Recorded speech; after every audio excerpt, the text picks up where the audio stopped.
this computer. Okay, so here we go. Katya, I'll hand it over to you. Okay.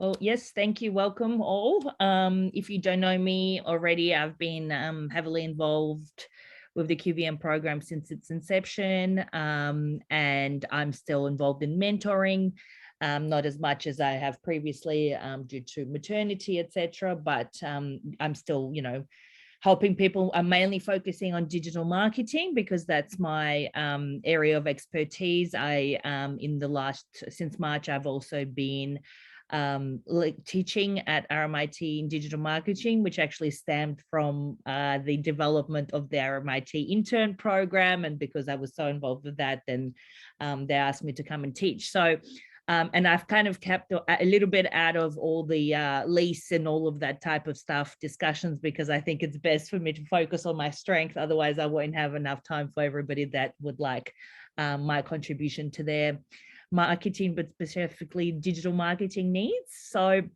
today's focusing around email. And obviously you are here because you realize the value of email or are interested to find out more. I find a lot of small businesses, their instant reaction when we bring up the concept of email is like, oh yeah, no, everyone hates email. I don't want to email. I don't want to do newsletters. And my response to it is, extensive, but in short, email is the only direct way to reach your customers, right? So social media it's great. It's a useful channel, but you've got a lot of restrictions on social media to who you can reach, right? So for example, the algorithms are always changing. And if you're a business, say on Facebook, as you know, if you put in any effort into Facebook whatsoever, you now know it pretty much is useless. And that is because Facebook just wants you to pay. So you don't have that organic relationship with your audience on Facebook like you used to be able to do when it first was an option. And Instagram is heading down that path. So they're giving you amazing, nice features to become, to register as a business on Instagram. But what that does in medium term is basically ensure that they know you're a business and they want you to pay, so your organic impressions fall. So no matter how much amazing content you're creating, the chances of someone seeing it are very opportune. It's how engaged they are with your page in the first place, if they're online at the time that your post is in the feeds. If not many people like it, then fewer people will see it, and you're spending all this time and you don't know the impact. Whereas with emails, yes, I know some people don't check them, delete them, and goes into spam. So that's fact. But there's ways that you can manage it that still ensures the best possible outcome. And it's the most measurable tool you have. And it's so because you can see the impact, who's clicking, what the response is like, what are they responding to, and it's just a lot easier to engage. And also, as long as that email is active, you're essentially in direct communication with your customers. So even if you're not doing email campaigns, but you want to send them an email and say, hey, how you going? You can. On social media, you really don't have the opportunity to do that, right? So don't look at it as a newsletter thing where, again, you're stuffing promotion down people's throat. It's about nurturing your relationship with your customer, right? So what can you do with your emails to nurture and keep them engaged without draining their life of your marketing and communications? So obviously $1 million question, but that's what I'm here to kind of show you, right? So one of the main ones is when I had a business in fashion marketing, and I was of that opinion, emails, everyone hates newsletters, all that type of thing. This was 7 years ago. But I had a business coach, and he said, you need to value your email database as an asset. So if you have 1,000 emails on your database, consider that as a $1 million asset to your business. And that is because if you get 1,000 people to spend $1,000 with you, there's your $1 million, right? And whether it's a year or two, you can kind of do the modeling. But in many instances, I can see, like, I've had many clients that actually that formula is pretty much that, So, and also if you think about it, when you sell a business, often it's not so much about inventory but brand and your customer database, right? So if you've got no direct means to get in touch with your clients, then you pretty much don't have very much, right? Other than that location. But if something happens to that location, for example, I was going to say if QVM burns down, but for whatever reason, you cannot trade at QVM for a period of time or whatever, right? And you've got a new location. How are you going to tell your customers, right, that you're no longer there and where to find you? And yes, you can post about it on social media, but the chances of them again seeing it or even remembering that you've got a social media account is just so low. So another case in point on value of databases. So when Dick Smith Electronics went bust, Kogan Technologies bought just the branding and their email database for, I don't know, X amount of millions. They didn't want their inventory. They didn't want their properties. All they wanted was a brand, because they knew that the loyal customer database of Dick Smith would be happy to see the brand continue. And what they did is they rebadged all the Kogan website with Dick Smith. So they had two concurrently running, and they just send emails to the Dick Smith customer database, and they think they're shopping with Dick Smith when really they're just shopping from a logo and Kogan in the background, right? So again, if you don't have a very solid email database, you know, like as the saying goes, the best time to start collecting emails was yesterday, and the next best time is today. So how do we start collecting emails? So, I hope you do have some, but if you're sitting there going, I don't even have 1,000, so there goes the goal of $1 million asset. But essentially, my recommendation around email collection is, obviously, if you've got your online stores, then your orders are coming through and you've got email addresses that way. There is some limitations with some systems that if they sign up, that if they don't sign up, you can't email them. So you just have to be careful, because I've had a few clients that didn't set up their settings correctly. And then now they have, 800 database, but can only email 300. So we're constantly trying to work through those types of issues. But if you do your settings correctly, because when I order online, which let me tell you, I shop for everything pretty much. I think I would say probably go as far as 98% of all my shopping is online. So, and I always get follow-up emails from everybody that I shop with, whether I tick that box or not. And I never tick the box because really I don't want the promotions, but I get them. And then I judge whether I want to continue with them depending on a few factors, like how much they're engaging me, if it's an interesting email, frequency, all that type of thing. So we'll touch base on that in a minute. So the signing up, yes. So at point of sale, because you're all food businesses, so there's what I generally recommend is an incentivize. So beyond obviously orders online, incentives, of course. So I would recommend 2 incentives at the one go. So one is something they get right now, so they feel good and they get that reward. And secondly, something that they can win, or a long-term hope or reward, like a competition. What that does is that they're more likely to give you an email address that's not their Hotmail from 20 years ago with 46,000 unread emails. I've got one of those. So when anyone says, do you want to join our club, I just give them that one. But when I really genuinely want to engage with the business, I give them my other one. And so if you're offering competition, generally they'll give you an email that they'll check because they want to know if they're the winner or not, right?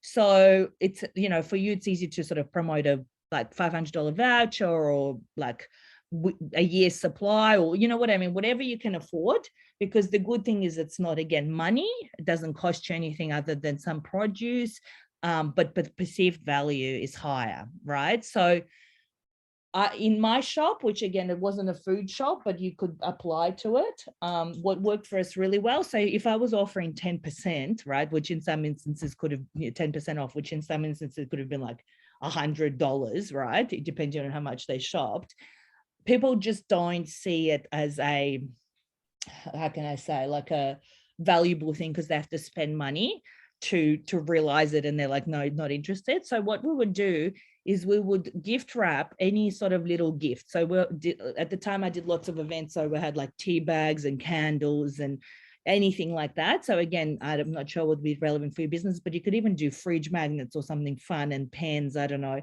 and gift wrap them. And it's a lucky dip, right? So for anyone signing up, they get a lucky dip now, and then they get the opportunity to win a hamper, whatever it might be.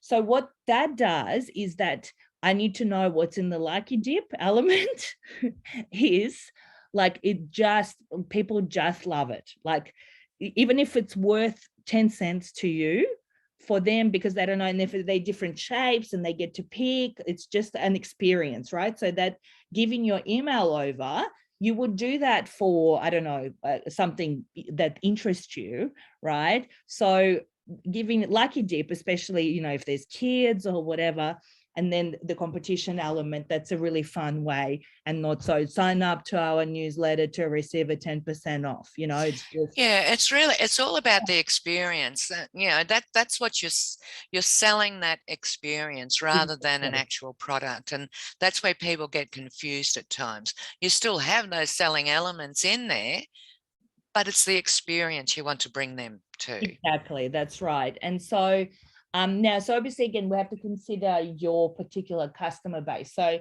essentially, you know, probably the majority of your customers are repeat customers, I would say, with some exceptions. So you are really collecting emails at this point in time to nurture and maintain a relationship, not so much as a driver of new business, right? So when you keep that in mind, then it helps with your messaging around what you're emailing them, to just remind them to come in this week to get your special, oh my God, we just got this limited edition steak, whatever, not steak, you know, but you know what I mean, like ham in. So, you know, just respond and let us know. We'll put some aside for you. So it's that kind of like, again, community around your businesses. I'm kind of glad we do just have food businesses here, because it sort of makes the messaging quite easy. Actually, can I just quickly ask a question? Yeah. We have collected quite a few emails in the past. The point that I'm particularly interested in, you will notice that, or you'll know that there are laws which prohibit spam and stuff like that. So what we've said is, would you like to join our database? Is that legally sufficient to then start emailing them? Look, so if you have collected them as your business, right, then there's no, look, I shop online so much, and I no one ever like sends me an email asking, would you like to join, right? They just send it to me, and if I don't like it, I unsubscribe. So the only thing that I would be concerned about is if I said to you, Con, do you mind giving Rosie your database, and she'll just flick an email to your lot, right? Like, that's not okay.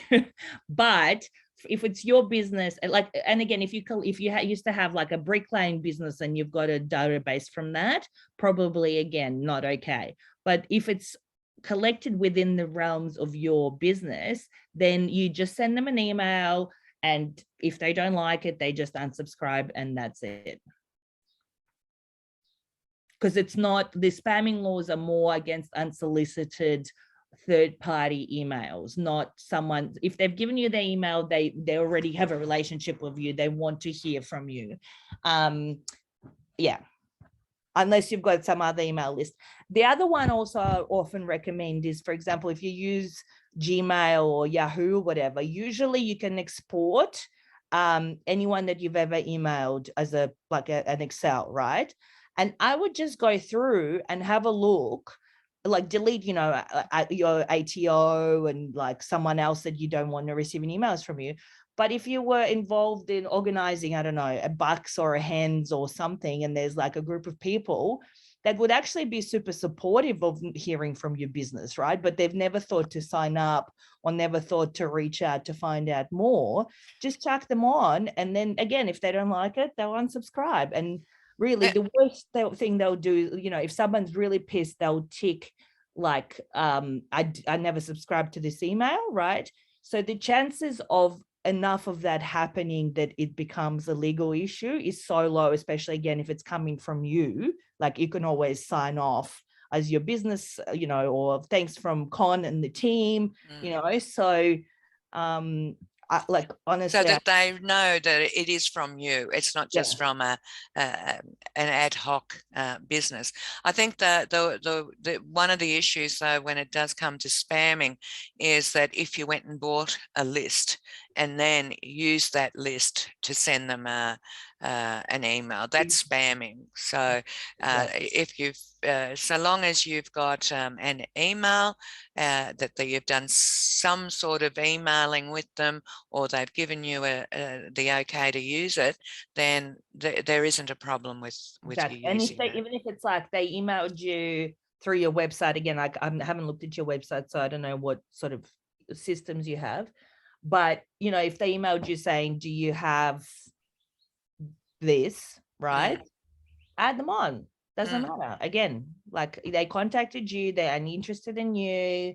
You think about it from your perspective, like, and again, it could be your moral thing as well. But if you are engaged with the business and are interested in the business, and you all of a sudden received an email from them, then would you be offended, or would you be like, oh yeah, but I don't like these kinds of emails, I'm going to unsubscribe, and that's the worst of it, right? Or otherwise they'd be like, oh great, I love this business, I'm so glad that, oh, thanks for reminding me of you, right? And that reminds me, so email frequency. So if you read recommendations online, I disagree with them personally. So I'm not claiming to be a bigger expert than that, but just if we think about our own personal preferences and experience, so all the how the best practice tips push frequency, right?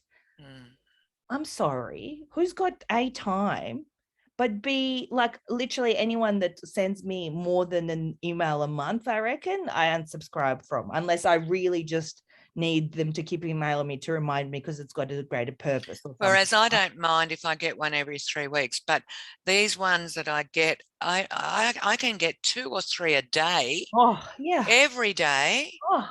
And it just drives me balmy.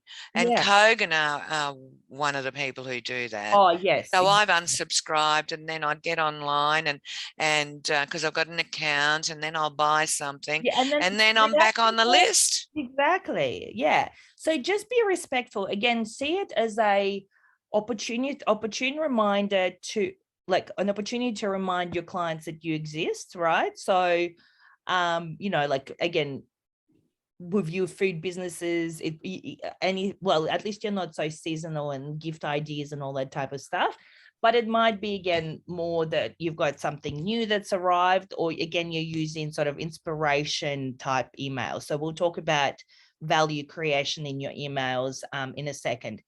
But I've lost my train of thought from the last thing. Oh yeah, but reminder, right? So yeah, so your frequency, again, always avoid using the words newsletter, database, like just delete them from your vocabulary when it comes to your mailing list. Use it as like, you know, at worst VIP or something like that, but that just sucks as well. So it's just like beloved customers, like, or whatever, or, you know, like, so if you were to do a competition, just use things like leave your details here to get a lucky dip and for your chance to win $500 voucher or whatever it might be, right? Never use the words newsletter to receive discounts, promotions from us. No, like, if in some instances you can, but for example, on websites, the most effective one I see is let's be friends, or let's keep in touch. That's it. You know, maybe you'll put a note, don't worry, we won't inundate you. You know, don't worry, we hate email, like frequent emails as much as you do. Something tongue in cheek, or obviously you could promote your competition, but just those words, newsletter and database. No one wants to be on the database, and no one wants to be on the newsletter. I get newsletters. I get enough of them. I can't read them. We're talking about how to help the QBM bulletin because no one reads it because it's too much newslettery, like everyone just is over it, right? So so really simple, you know, visually attractive, a little bit of text. If you want to give more detail around it, and again, I'll show you some examples, but hopefully if you've got websites, you've got a capacity for, say, blogs, like, or articles, or even create easily new pages. So if you want to communicate a lot of information, I would stick to, you know, one sentence that's kind of clickbaity, something like, you'll never guess what our best-selling ham is. Right? And then I want to know, what is their best-selling ham, right? So click, it goes to whatever method you want to deliver that info in. And that could actually be the actual product itself, Exactly. in the catalog, or it can be to a blog post. And if you don't have a website, then it's okay to create a free one on, you know, Google, or create a Google post. That's probably the best thing, because Google posts, you know, they're evolving, and their artificial intelligence is superb at the moment. And so that's a good place to actually do your posts, is on the Google My Business. It's not called Google My Business anymore either. Is it called Google Local? No, it's Google, just Google Business Profile. Okay. Yeah. Well, maybe if anyone wants to dive into, because I'm, you know, I know theoretically of it, but Madalene's definitely the Google Listings Pro. So if you need yours looked at, like, have a strategy around it, it is. I've been working for another QVM trader with a digital marketing agency, and he's been really driving that, updating your Google listing regularly. Got to be done. Content. And because you could see, like, it's actually probably the most viewed social media platform, essentially, that the client has. Like, they're getting like 10,000 views a month or something that way, and it's totally free. And the reason is it is because, you know, you are a local area business to most extent, right? Like, you know, marketing to someone in New South Wales is probably not going to achieve much further unless you're delivering interstate, but you're probably not. So you're really a Google, like a local area marketing suited business, and you need to be you know, on top of your reviews and things like that, which again, this is an email class, but we need to discuss I think it. that, yeah, I think that I'll have a session on Google businesses, and that way we can cover those in a separate session. When I was, you know, when I first started on this QVM program, I went into the deli and I typed in cheese near me, standing in the deli section. And the nearest one that Google recommended to me at the time was in Elgin Street in Carlton. So, which is totally ridiculous. And that is only because most of the businesses haven't bothered with, and I understand why, but essentially you need to sort of now kind of focus on it, because even obviously if there's someone standing in a deli, I mean, it's not an actual situation that someone would be searching.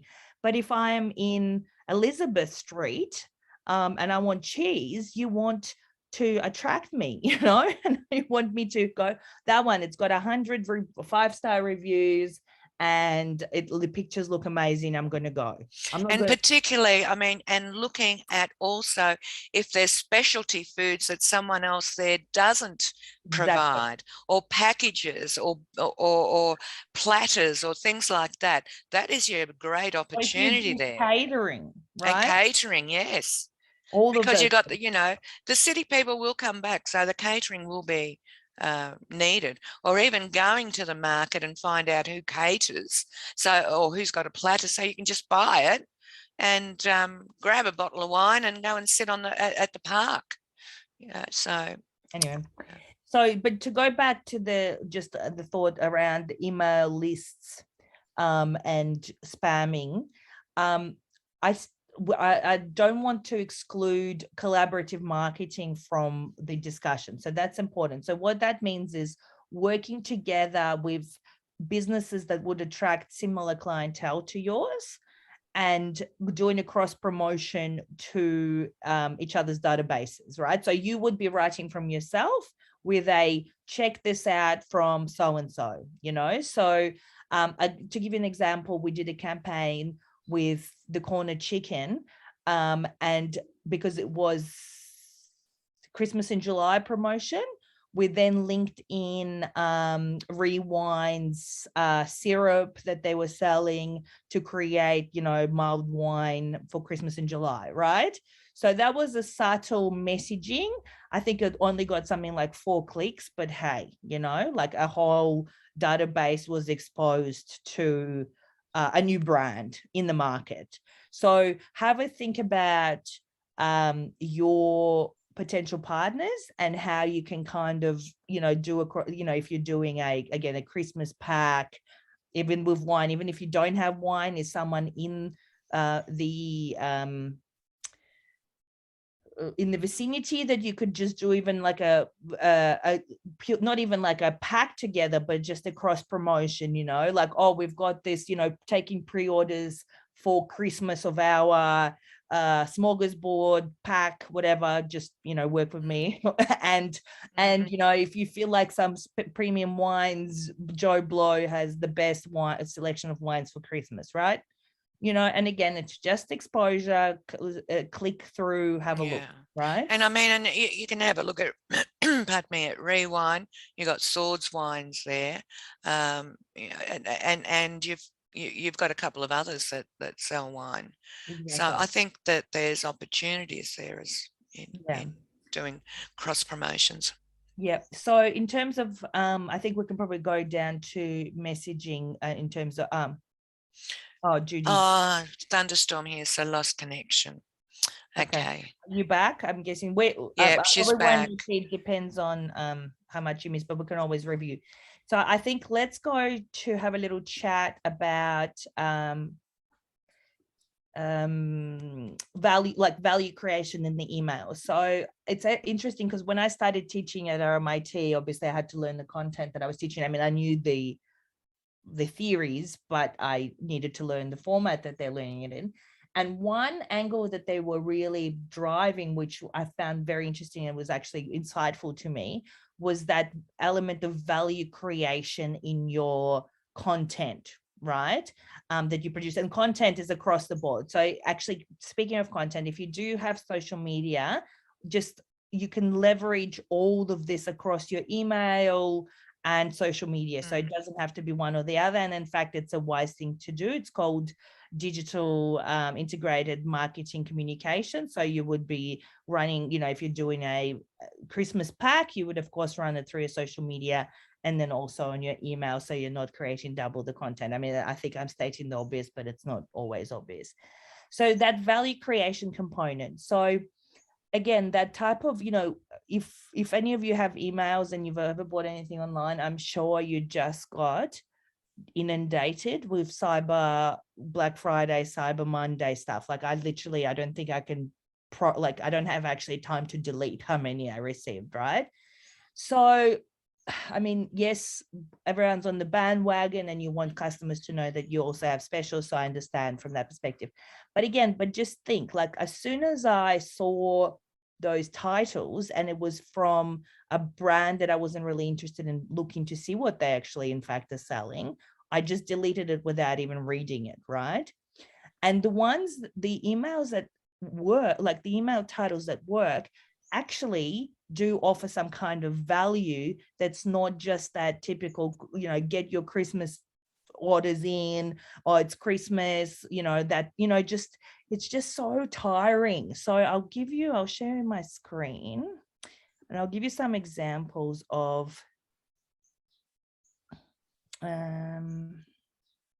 Judy's dropped out again, so and then I just hadn't, that storm must be bad. Where is it? Let me just have a look on my bomb. It's oh yeah, whoa, it's like coming across the bay, sort of Lara, that type of thing. It's like got black in it. Wow. Yeah. So let me just share my screen. Let me see what I'm sharing. I think, yeah, here we go. So can you see my email? Yes. Yeah. So I've got a folder called samples. So you might actually want to do this for yourselves. And I'm a bit of a nerd maybe because I am in digital marketing, but I save any emails that appeal to me. Yeah, I do the same. Yeah. And I have been to a lot of online tastings, and they work so well. You get the package sent out to you beforehand, and then you have the online, and you sit through the tastings, and fantastic stuff. Good system, but And yeah, happy to pay for it. Yeah. So, but yeah, but I mean, for me, it's more sample emails that I like. Yeah. Examples to show. But what I would do is if you are finding that you are receiving some marketing email and you go, that's actually a good one, right? Have a look at its features and maybe just save it to refer to as inspiration later. So if you just have a look, so this is not your average Black Friday sale, so again, these are the ones that I like in a way. So I haven't saved all the other crap that's Cyber Monday, last chance, don't miss out, all of that just hurts. I can't, right? But I wanted to see, not your average Black Friday sale. So they're kind of differentiating with them by saying a simple statement around it, right? I won't go through every single one, but I'll pop some at. I haven't felt this good in years. So this says they're using a customer testimonial as a subject heading. So if you've got customer testimonials, even if someone, again, left a Google review or whatever it might be, even if a regular customer, you go, why do you shop with us? Or your best customer service and the best cheese, right? So just chuck that into your heading. And I mean, this is vitamins, so it's probably not going to be the most, that doesn't have much to it really. Oh yeah, here we go, it's a bit slow. Yeah, so they've got a few more testimonials, but again, it sort of reminds people of them, reminds customers of the business and how good they are, right? So again, because you are nurturing existing relationships more than driving new traffic. So again, just, you want them to come back and feel good about shopping with you, or again, take pre-orders so you're prepared for a rush, that type of thing. The other ones that work well, Katya, is the, words like the top 10, the top 5, the best tips, things like that. So, and that's good in the educational side of things, because not only are you all into food, but each of you will have some special knowledge that we don't have about your products and your services. Exactly. You could, like, again, the vitamins shouldn't cost the earth. So it could be like good food shouldn't cost the earth, that type of stuff. To Toby's life hack. So he's talking about intermittent fasting here, but you could be like cons, like all-time favorites, and it just takes away. And again, because it's personable, your small businesses, it's a relationship. If it was if you were like a tire business, I'd probably be having a slightly different conversation with you. But again, you are small business that's keeping in touch with your customers. Let me just think. 4 things you should know plus a special gift, right? You just want to know what the 4 things are. Like you, and they're finally here. So if something, you like, it's landed, your new turkey or whatever. Some of them, don't look at all of them. I'm highlighting the ones that are relevant for this particular conversation. So these are the ones I saved, these actually for bad examples. So claim your free cash voucher today. 72 hours left to save $300, right? So Photobook Australia honestly inundates me with clearance discounts twice a day. And the only reason why I haven't actually unsubscribed from them is because I plan to do a photo book, and I just want to be reminded that I need to do this photo book. I'm exactly the same with them. Yeah, they drive me crazy, but I still let them through. Yeah. Oh my God. And I wouldn't shop with them like on the full price because I know I should wait 2 hours and then there'll be a crazy discount that's bigger than ever, right? So you want to steer clear of the discount culture. Fancy some champagne. So this is a vitamins one calling, like, you know, talking about champagne. So you're instantly going to go, or some sleep, right? Turns out they're pretty similar. So how funny is that? Like, so, you know, thinking about something with personality. Or obviously you could do the giveaway. Sometimes that's okay. Let me just have a look.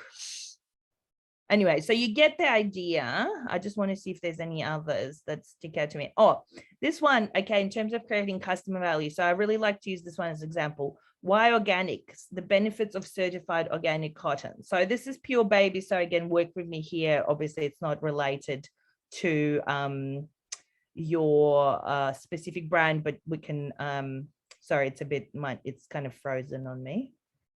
Always the way. Hold on, let me just refresh. There we go.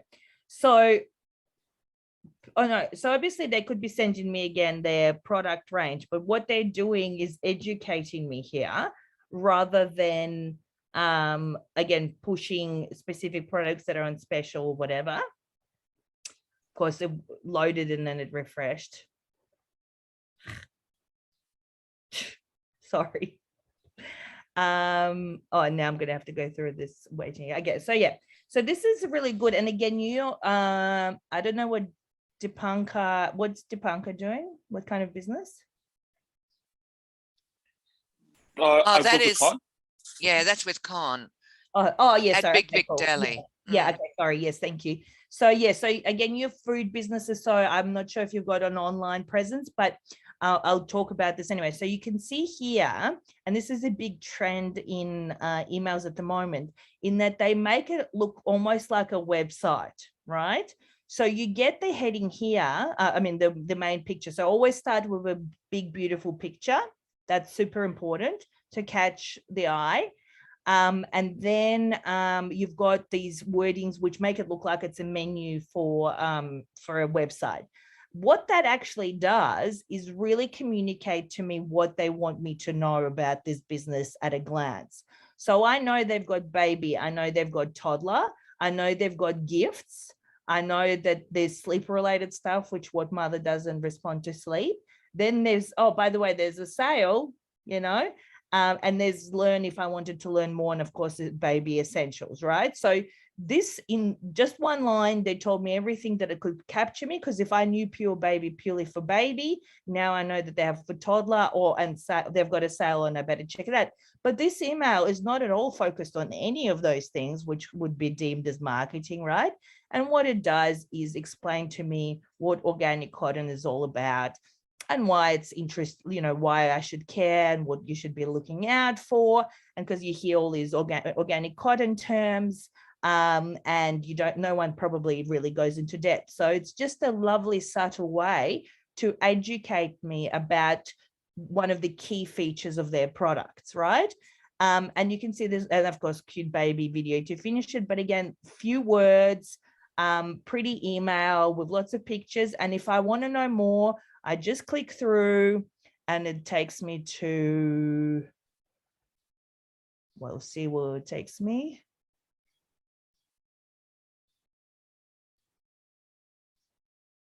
Sorry, the internet is a bit slow for me today. Probably can't deal with all the zooming. Oh yeah, so it's taking me to their social responsibility page. So it's more information, right? So they didn't preach to me all this text, all their accreditations. They just created, a little message around what's important about organic cotton, and the rest I can find out about. And there's a lot of detail there, right? So I think that's a really good example of creating customer value that doesn't look like marketing, even though all it is marketing with this key messages, right? So again, if you don't have a website to drive them to, then you probably may not be able to leverage something like this at this point. But I mean, when we have a one-on-one chat, I can probably figure something out. I just can't think fast enough off the top of my head for how you can apply it if you don't have a website. maybe again, like, yeah. You can apply it if you have a blog site, a separate blog site. But Blog site. everyone here has got a website. Yeah. Con, we're working on. We'll be working on yours. And Madalen, you can always say, in addition, come this weekend, we have a special at the store. Exactly. So Exactly. Yeah. Exactly. So hey, one thing that I would really like a bit of time on, if you can, is the method of sending emails out. So we have a membership, a free one at the moment with Mailchimp. The biggest problem is really having your list as it exists, and then sending out in bulk where they're going to go to spam or they're going to be rejected automatically, all these other things. Can you have a quick word about that? Yeah, so look, probably Mailchimp is just the sort of 101 of emailing, and the majority do use it. And unless they get bigger and it's worth them paying a subscription. Yeah, it's in comparison to some of the others, once it gets to 2,000 subscribers, it starts to it will get expensive. Yes, you could then look to move. So if you're prepared to, if this is important enough for you and you're prepared to invest in a system, it's worth to have a look around what they're offering. And then maybe you might be paying a $50 a month subscription, but it's offers fewer limitations than Mailchimp does. But yes, to some extent, spam filters do pick up Mailchimp. However, again, think about your emails that you receive, your marketing emails, and they're getting through, right? So yes, some won't get it, but the majority still it gets through. And depends. So in this email for me, I just get it all in the one inbox, whereas my other Gmail account that I use for QVM, I do have a promotions one, which probably that email format is really not ideal because I rarely check the promotions one, but there's nothing you can really do about it, right? Except for one thing. I've really seen a trend in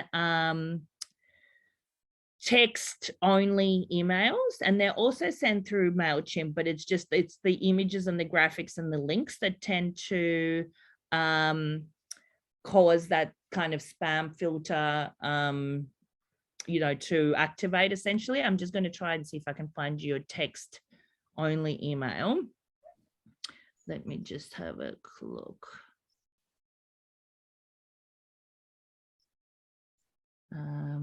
Con, have you used Mailchimp at all? No, not specifically with any particular campaign, but I'm very, very eager to use it. We have a subscription with Shopify as well, and there's an element of email functionality in there, but it seems Mailchimp is far more versatile. Yeah, it is. So I would say don't let the fear of losing customers stop you from mailing. Yeah. Right? Because yes, some are going to unsubscribe. Yes, some is going to go in spam. Some are giving you the email address that it's they're not going to, that's their spammy one that they're going to check. But fundamentally, there will still be customers that are engaged with you, and that that respond, right? That it works. It just works. It's even for example, in COVID, when the lockdowns happen and the clients of mine, because I'd been preaching email lists, since the beginning of time of our involvement here. But again, that reluctance is always there. And I don't know how I'm going to collect the emails at point of sale and right? And so the ones that collected emails were tracking well through the COVID, and the ones that didn't were scrambling to try to get the emails, but it was too late because you've got amazing foot traffic there. If you engage them in a clever way, they will leave their emails. You can collect, so many, right? So some of the traders that did have emails were seeing a 60% increase in sales the week that they sent out the emails. So again, yes, probably some unsubscribed, but fundamentally it just works. And the only reason it doesn't work usually is because you're not creating interesting emails for people to read, really. That's that basically is what it comes down to. I really just want to find this one really great email, which I think it just shows it doesn't have to be prettily designed. If you create a oh yeah, this one, gee whiz. So look, yeah, love it. So again, this Mr. Jones do really clever marketing. I didn't love their product, but I love their emails, right? They're just so funny. So if they offer a different product, then I think they'll buy from them again, right? So gee whiz is the title. Sorry, I'm sorry, it's so slow. So text-based, right? And they included this GIF, which is a moving image. So they're showing that this is their warehousing staff. That's what they look like because they've had so many orders, right? We've got a message, Steph over at our warehouse, including the following GIF. So they're just crazy busy there. So and then Steph is currently running around like a beautiful blonde headless chook, you know, because she's so busy processing all the orders. But heads up, you can still get in and buy, and here's the link, right? So complete marketing sales message, but it's done in such a funny way in a text heavy email. Let me have a look if they've got, see, it is done by a mailing system because I can click here to unsubscribe. So it's not coming directly from their inboxes. But if you focus on pretty much that sort of text element, then you're less likely to be caught up in spam filters other than those prettily designed sort of, you know, formatted ones. Both have pros and cons, but again, if it kind of looks a bit more like a personal email, it's more likely to go through. But again, yeah, so if you don't have the design capability to make all those sort of graphically layered out pretty things like I just showed you with the Pure Baby, this type of thing is so easy, right? But again, but if you're going to use a picture of your ham, then it probably could look a bit boring and homemade. So it's a fine line, right? So if you can develop a signature where that's sort of down to earth, slapped together in a quick format, but has humor and a picture, great, go for it. You can trial it, but it is a fine line that it looks unprofessional. People won't want it. So anyway. Yeah, and I mean, you can always shoot over to Canva and create a GIF or an image from your products as well. Otherwise, they're normally doing these sort of pretty laid out ones that I think I've showed you. Anyway, so yeah, it just takes a little while to. So the other one I'll show you is coffee. Madalen said this one, Market Lane Coffee. So their title is Our Favorite Coffee Gifts. So not like the coffee gift you must have for Christmas messaging again, but it's just their favorite coffee gifts, you know, and you might like to know. So obviously pretty again. So big picture to start with. Just again, talking about gifts, obviously it is a Christmas message, but very brief. And then you can click the link and have a look. Great idea to have linking back to something, because when you do Mailchimp, Mailchimp tells you who's clicked and how many times and opened, right? Opening doesn't necessarily mean reading and engaging. So there's many times when it doesn't register. Like I get an email through like a newsletter, and I will scan it without actually downloading the images. So even though it's not registering as it's being opened, but you're still scanning it without actually double clicking on it to open up separately. Yeah, so the open rate can be a bit deceiving. So you can open to delete, because I can delete without opening, but most people would open to delete, so they're reading.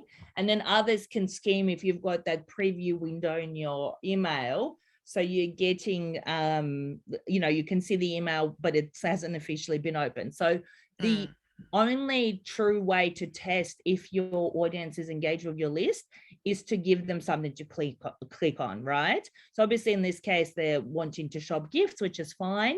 and you know, their recommendations from baristas. I mean, this is a really lovely email, well designed, and subtle product placement, but lots of inspiration, images, and key messages, right? So I don't have to read too much, and it's pleasant to look at. I think it's probably too much, almost like it's too long, but I guess they're trying to cover it off without too much, but they could have probably spread it over, you know, a couple of weeks, well, like at least one email a week with extras, right?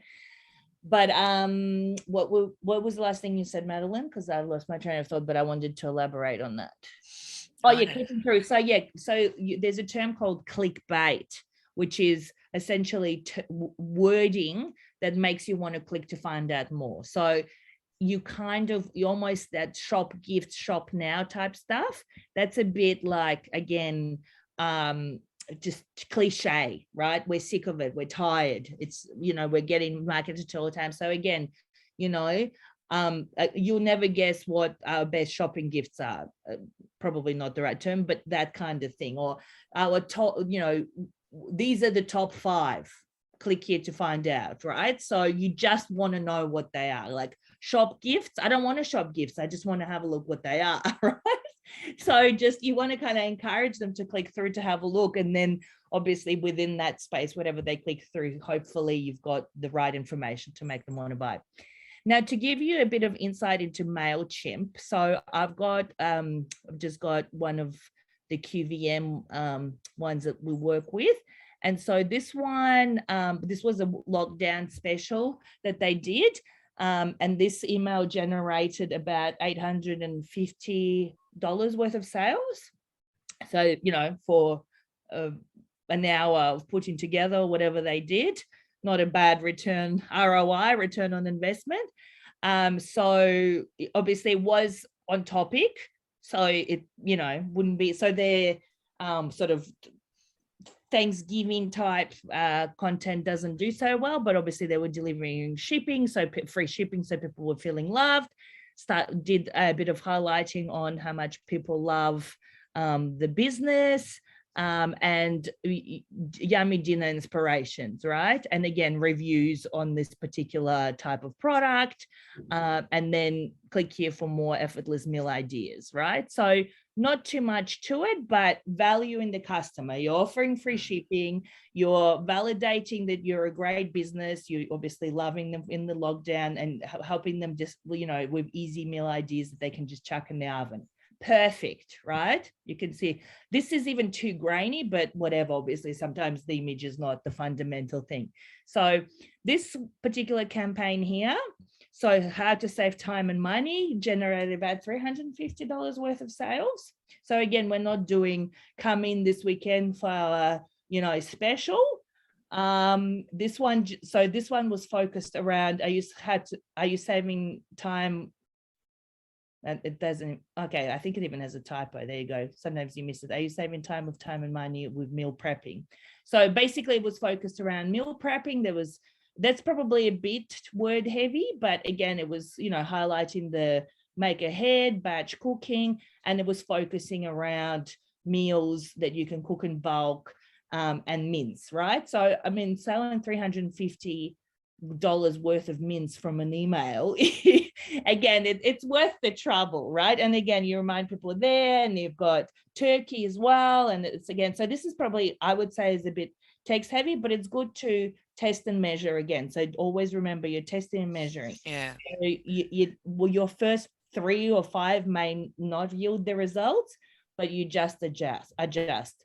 So what I'm going to go through again is that value creation model, which I found another one that I actually quite like. So this is from our class teaching on value creation. So your social media content and email should focus around creating customer value. So again, it's not that just marketing feed of special poster, discount, you know, come in, blah, database, newsletter type messaging.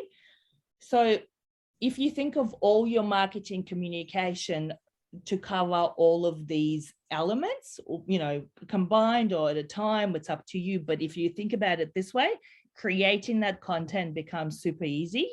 And well, so for me, but for most people, because you can think of it that way. So if you think about functional or instrumental value, so, you know, accurate attributes. So it's the best selling, it's the yummiest, it's the easiest to prepare, that type of stuff. You know, it works the best, it's our best seller. You know,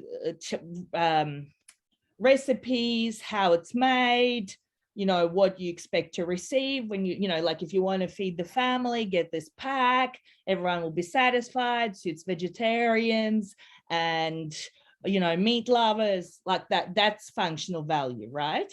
So it is marketing, but again, you are identifying their concerns and pain points and explaining it and sharing information.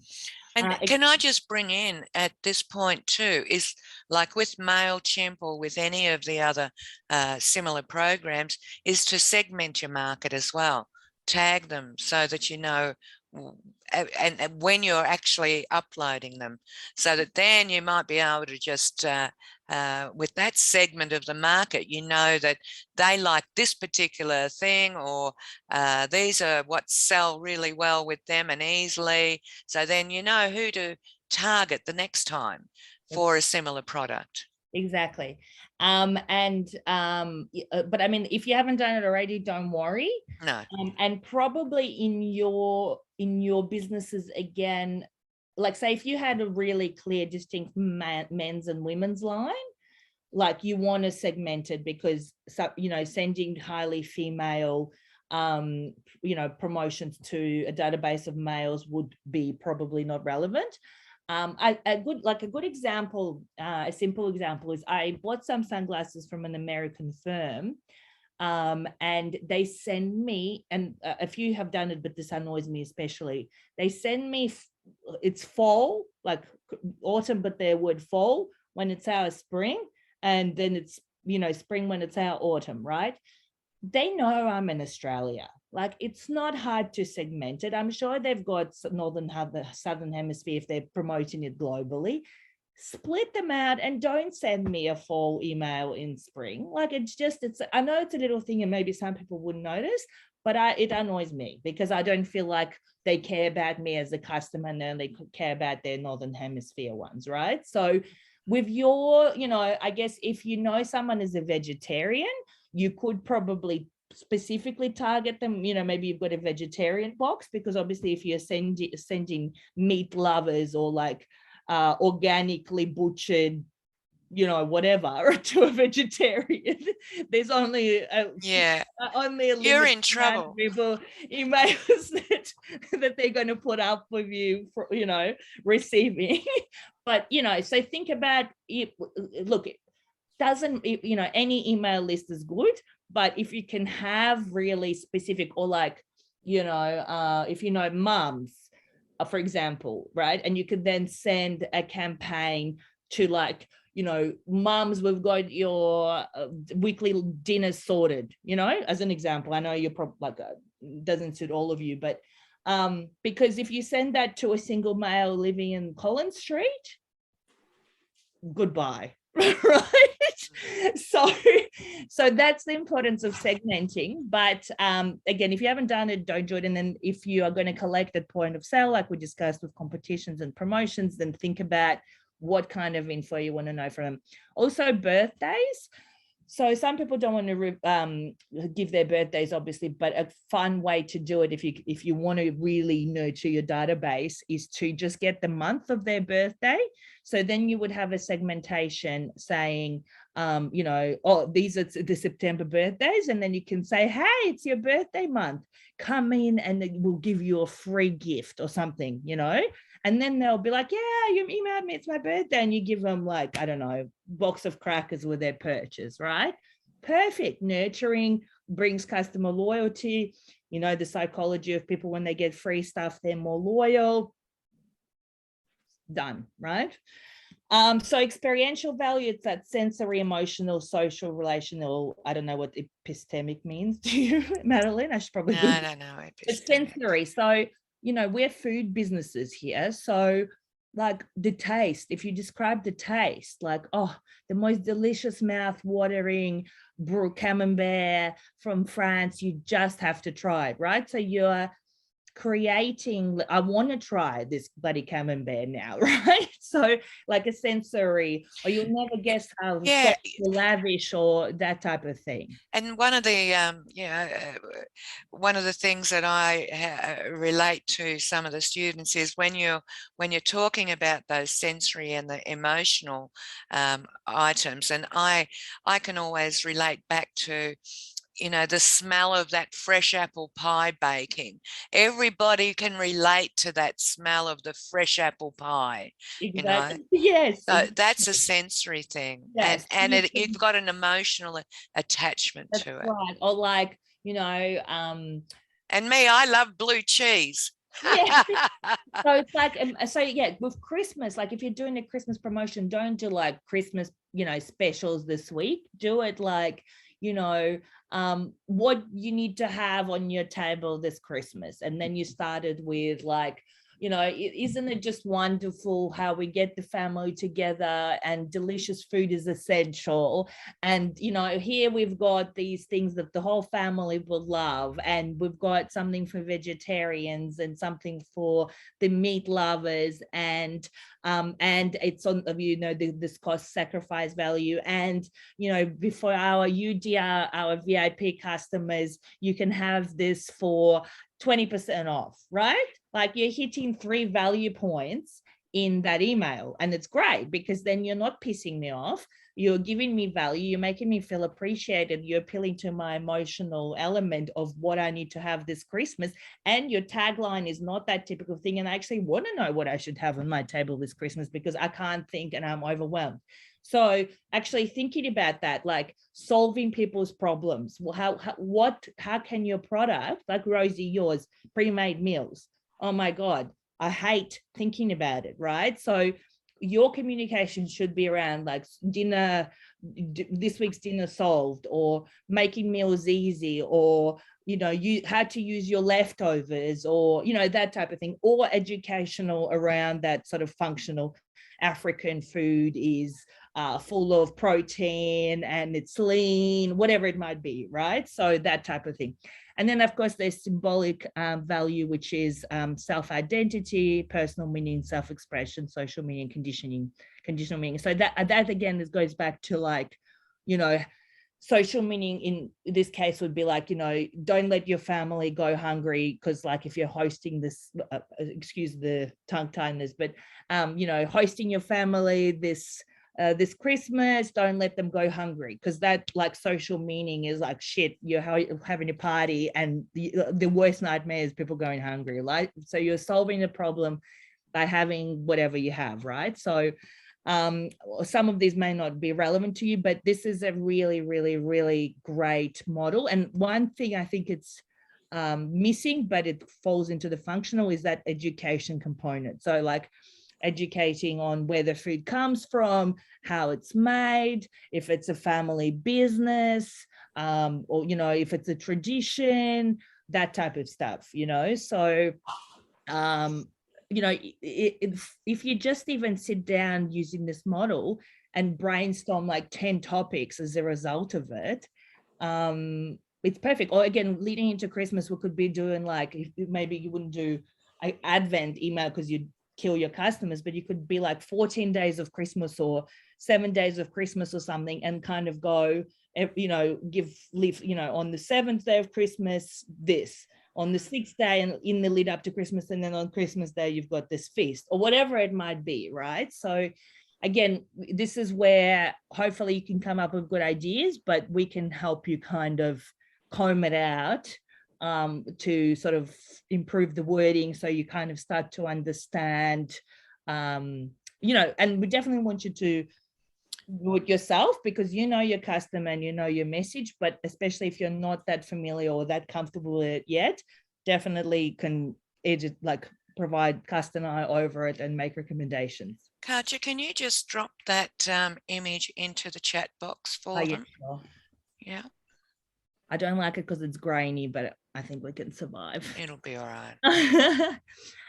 So I looked up epistemic. Oops. Oh, yes. Yeah. And it is of or relating to knowledge or knowing.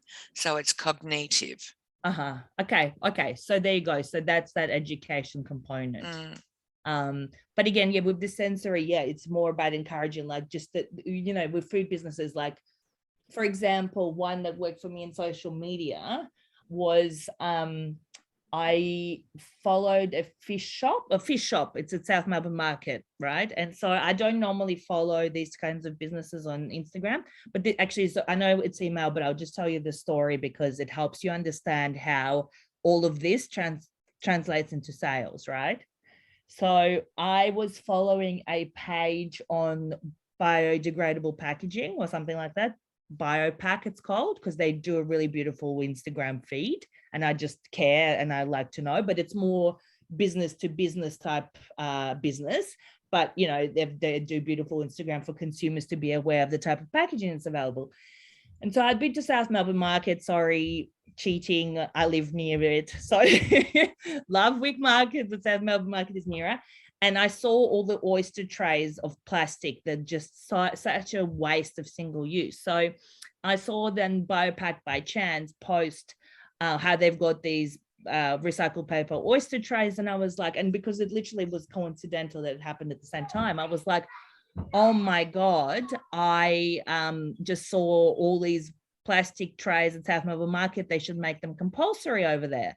And then Fish Shop responded to me, and this is the value of engagement on social media and having conversations with potential customers. And the Fish Shop said, oh, we're at South Melbourne Market and we actually use these trays, right? So I was like, oh, that's nice that they bothered responding to me. So then I had a look at their page and they put in a bit of effort into their social media. So I followed it. And then they posted the most delicious looking, like, salmon roulade thing, and it got me off my butt, and I went and bought one, and it was just one left, and like it was meant to be, right? So, you know, so you could also kind of create that, like, if you are using biodegradable packaging, or if your Instagram is looking especially good, you can use your email to send people for various reasons to your social media to engage with you there, where hopefully then you inspire them to come in to buy something. Or you can even use this pictures of delicious food and obviously just inspire them through the email. So and you know, if again with segmenting, if you can segment into regulars versus not, because if you know someone is a regular, you can nurture them as like almost like, hey, psst, we've got this breed that's come in, it was sold out for weeks, do you want any, because we'll put it aside for you, type of communication. And the ones where they don't come in often, or you haven't seen them for ages, you could be like, we miss you, come in this weekend and we'll get you a free cabana with whatever, right? So you know, so again, if you haven't segmented yet, do it going forward. But I think for the life of me, I cannot contain myself in 1 hour. Well, I was about to say, Katya, it's almost time. Now, I'll ask at this stage, would any of you like a session just to talk about your particular business and how you can use email marketing tomorrow? Madalen, I'd love that. Thank you. Okay, Judy. 10:15, okay? Yes. Okay, and that's Zoom, Katya. Okay, I'll yeah. send you a list. Okay, yep, a link. Anyone else? Or do you want to set up a link for us too, or how will I reach Judy otherwise? I'll give you her details and yep.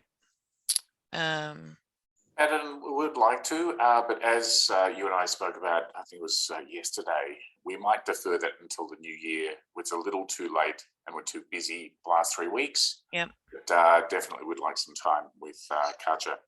All right, we'll note that for early next year. Yeah, look, it's, you know, never too late.